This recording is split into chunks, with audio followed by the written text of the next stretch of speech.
Varios libertarios, frente a no poder validar moralmente el liberalismo económico, entonces apelan a lo pragmático y dicen, debemos impulsar el capitalismo liberal porque es el sistema que más personas ha sacado de la pobreza.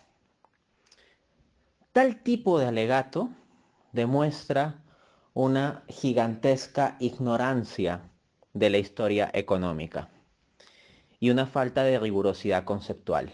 Capitalismo no es lo mismo que liberalismo. Pueden haber economías capitalistas no liberales, economías donde hay una extendida propiedad privada de los medios de producción y donde el capital tiene la preponderancia en la organización de la producción y en las que al mismo tiempo puede haber intervención del Estado o regulaciones. Entonces, lo que nosotros tenemos bajo esta perspectiva es que si se habla de capitalismo liberal, se entiende también que puede haber formas no liberales de capitalismo. Y eso es en general lo que observamos. Entonces, consideremos la cuestión de la reducción de la pobreza. Ciertamente puede decirse que la mayor parte de la reducción de la pobreza que se ha observado a lo largo de la historia se ha dado en un contexto de economía capitalista.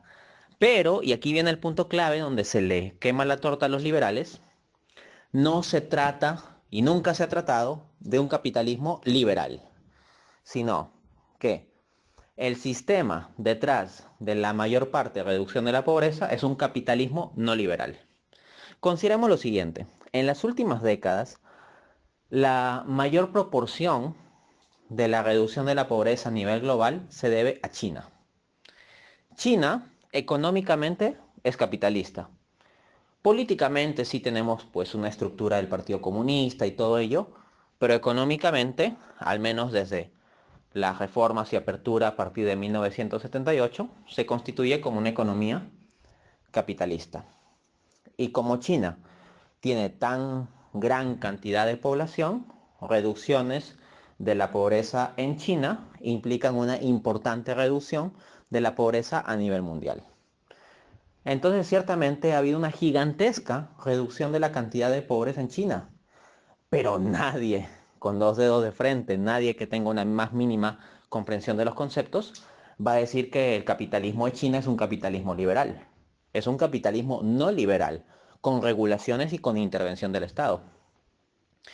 Alguno pretenderá apelar históricamente al caso de Inglaterra o de Estados Unidos, pero como ha mostrado el economista institucionalista Ha-Joon Chang de la Universidad de Cambridge en su libro Patada a la escalera, publicado en 2002, economías como Estados Unidos y el Reino Unido, que tanto predican el liberalismo económico para los demás países, en su propia historia económica, en sus propios procesos de desarrollo, no han seguido un camino de liberalismo económico.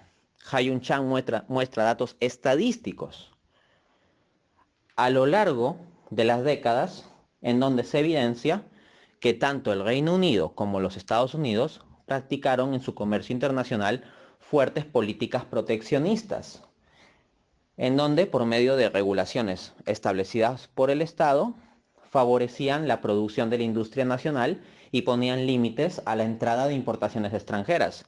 No era el librecambismo o libre comercio que proclaman los liberales. Asimismo, durante la época de oro del capitalismo norteamericano de 1945 a 1973, lo que tenemos es una fuerte preponderancia del keynesianismo, al punto que un presidente estadounidense llega a decir en aquella época, ahora todos somos keynesianos. Si consideramos otro caso importante de reducción de la pobreza, tenemos los tigres asiáticos, los países del este asiático, que a inicio del siglo XX eran bastante pobres y que hoy en día están entre las economías más competitivas del mundo, como en el caso de Singapur o Corea del Sur. Pero de nuevo, no se trata de una reducción de la pobreza por un capitalismo liberal, sino que si uno investiga los procesos de desarrollo de estos países, se va a encontrar que un componente fundamental son las políticas industriales. Y las políticas industriales son apoyos estatales a las industrias privadas.